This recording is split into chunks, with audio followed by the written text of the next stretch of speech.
आप देख रहे हैं शहर का अपना web TV Banaras times. Log on कीजिए www.banarastimes.in और www.cngtimes.com।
क्या उनका क्या कदम था?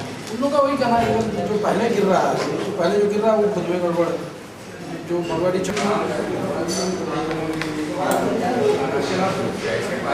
हम लोगों ने जो दिन बात कहा इस आरोपी के कारण है और सिर्फ 4 दिन के लिए आप सिर्फ दीवार बंद करके ये देख लीजिए।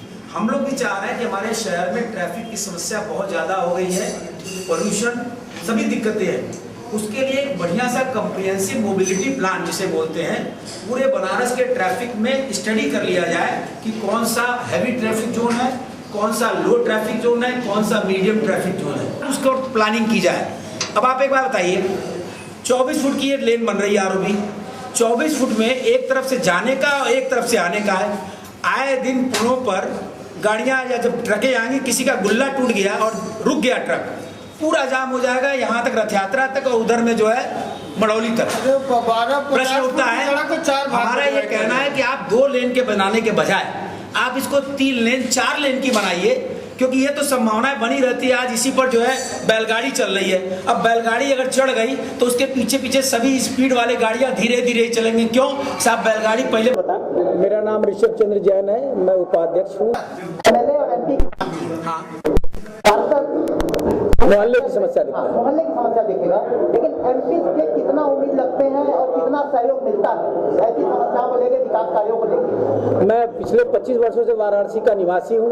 अभी तक एमपी साहब लोग के पास जिस भी प्रकार की समस्याएं, चाहे वाराणसी विकास समिति के माध्यम से लेके गए हैं, हम लोग को उनके प्रति उनमें संवेदनहीनता दिखाई दी, संवेदनशीलता नहीं दी। सिटिंग एमपी जो है उनकी क्या रवैया रहता है इस समस्याओं को सुनने के लिए? समय मिलता है, आप लोग मिल पाते हैं, वो क्या कहते हैं? अभी तक तो बहुत समय नहीं दे पाते हैं। उनका यही जवाब रहता है कि राष्ट्रीय लेवल की समस्याएं बहुत ज्यादा हैं, इसलिए इसकी समस्याओं को हल करने के लिए यहाँ के प्रशासन से आप लोग संपर्क करिए। इसी प्रकार के जवाब अभी तक उनसे प्राप्त होते रहते हैं।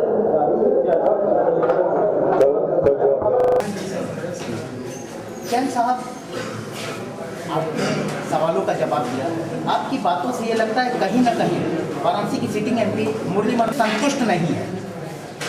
आपका संगठन, पूरा व्यापारिक संगठन या पूरी जनता, क्या? देखिए, अभी चुनाव का जो वक्त है, इस वक्त में यही कहा जा सकता है कि हम लोग जब भी जनप्रतिनिधि को चुने तो वो हमारे शहर के प्रति संवेदनशील हो।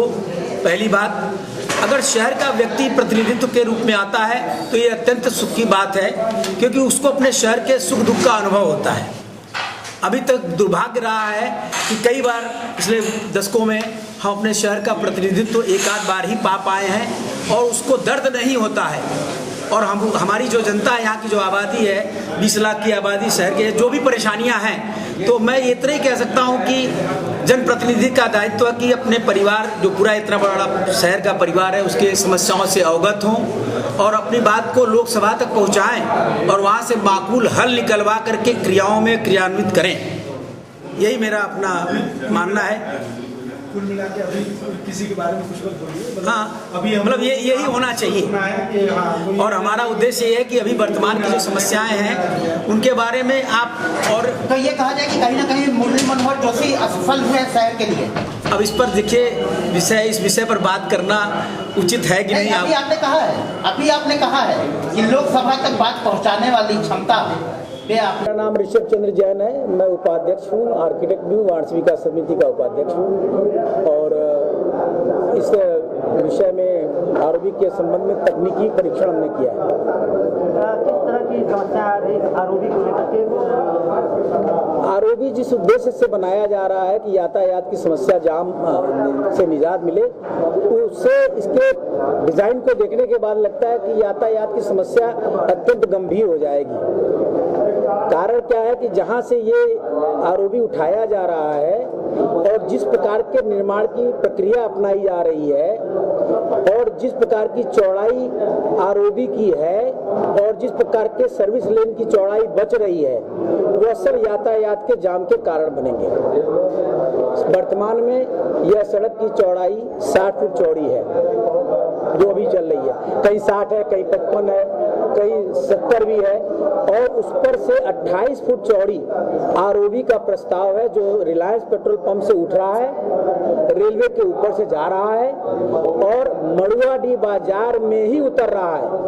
मड़ुआडीह चौराहा भी क्रॉस नहीं कर रहा है। साथ में जो इसकी डिजाइन का प्रस्तावना है, इसकी डिजाइन बहुत पुरानी प्रणाली के आधार पर दोनों तरफ रिटेनिंग वॉल बना करके, सॉलिड दीवार बना करके 190 फुट की दूरी तक, 190 मीटर यानी कि 600 फुट दूरी कहां से हर्ष गैस से उठा रहे हैं और ले जाकर के पासपोर्ट ऑफिस से थोड़ा पहले तक दोनों तरफ दीवार बना रहे हैं। अब इस दीवार के निर्माण से रानीपुर क्षेत्र से आने वाले, जो गली से आने वाले जो लोग हैं, कृष्णापुरी कॉलोनी से आने वाले लोग और अन्य कॉलोनियों से निकलने वाले निकास द्वार में सिर्फ मात्र सामने 12 फुट की रोड की चौड़ाई रह जाएगी जहां से पूरा का पूरा ट्रैफिक आएगा। दूसरी बात, ये जितना भी डीएलडब्ल्यू का ट्रैफिक है जो सुंदरपुर से बाईपास में इलाहाबाद से आने वाले, जितने भी बाईपास से आने वाले समस्त ट्रैफिक जो कि वाराणसी शहर में प्रवेश करते हैं, डीएलडब्ल्यू के माध्यम से महमूरगंज से ही प्रवेश है। जब ये मात्र 12 फुट की सर्विस लेन रह जाएगी तो हमेशा 12 घंटे दिन के ये जाम बना रहेगा।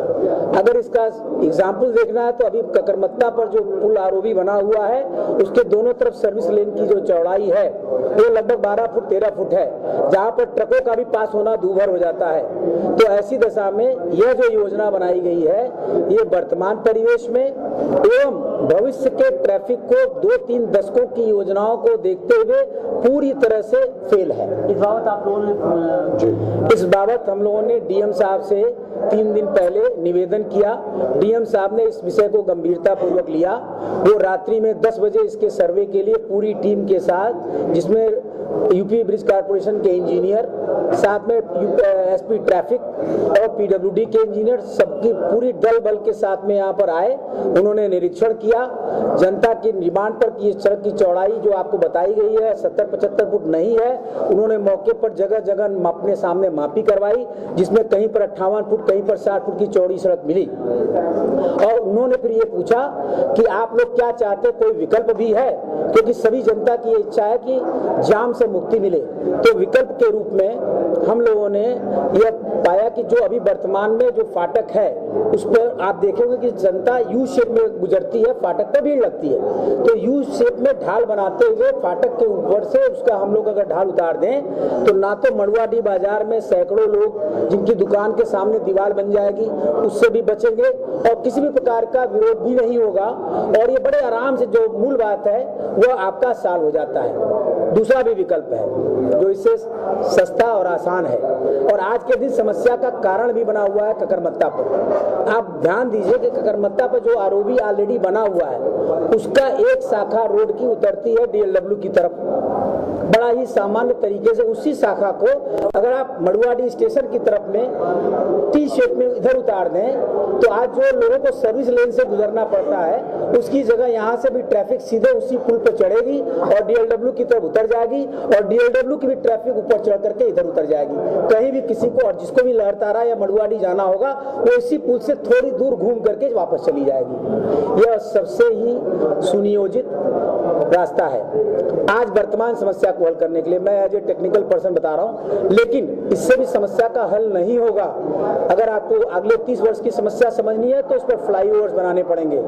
फ्लाईओवर का निर्माण आकाशवाणी के पास चौड़ी सड़क बनाते हुए, चाहे उसके लिए हमें भवन अधिग्रहित भी क्यों न करने पड़े, वहां से 4 लेन्स, 2 लेन आने के लिए 2 लेन जाने के लिए, वहां से 4 लेन का फ्लाईओवर लीजिए, मड़ुआडी भी क्रॉस कराइए, उसके बाद मड़ौली में जा करके या तो जीटी रोड के पास में उतारिए ताकि जो आपका इंडस्ट्रियल स्टेट से भी जो रास्ता है वो सारा क्रॉस हो जाए।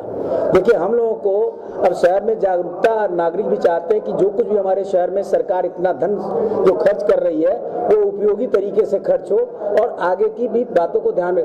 मड़ुआडी के क्षेत्र के बारे में पुरानी योजना जो थी उसके बारे में भोला भैया काफी अनुभवी, क्योंकि ये वहाँ पर 50 वर्षों से रह रहे हैं, बचपन से रह रहे हैं। आप भी इसके बारे में कुछ जानकारी दें। बातें की जाती है विकास, हाँ, लेकिन उस पर इम्प्लीमेंट नहीं किया जाता। आप इसके लिए किसको दोषी मानते हैं मुख्य रूप से? देखिए, मुख्य रूप से जो प्रशासन है, जो भी इसके अगुवाई में है, वो है साथ में जनता की संवेदनशीलता है। आज जनता की संवेदनशीलता तो है, मगर ये मान के चला जाता है पूरी दुनिया में लोकतंत्र में हम अपनी बातें अपने मोहल्ले की समस्या पार्षद से कहेंगे, क्षेत्र की समस्या एमपी एमएलए साहब से करेंगे और जिले की समस्या एमपी साहब से कहेंगे। इसके अलावा तो कोई रास्ता नहीं होता ना। एक आम आदमी जाकर के झंडा लेकर नहीं खड़ा हो सकता। मगर दुर्भाग्य है कि इन सभी स्थानों पर हमारी समस्याओं का निराकरण नहीं मिलता है। तो क्या ये माना जाए कि जनप्रतिनिधि के रूप में जिनको जनता चुनी है वो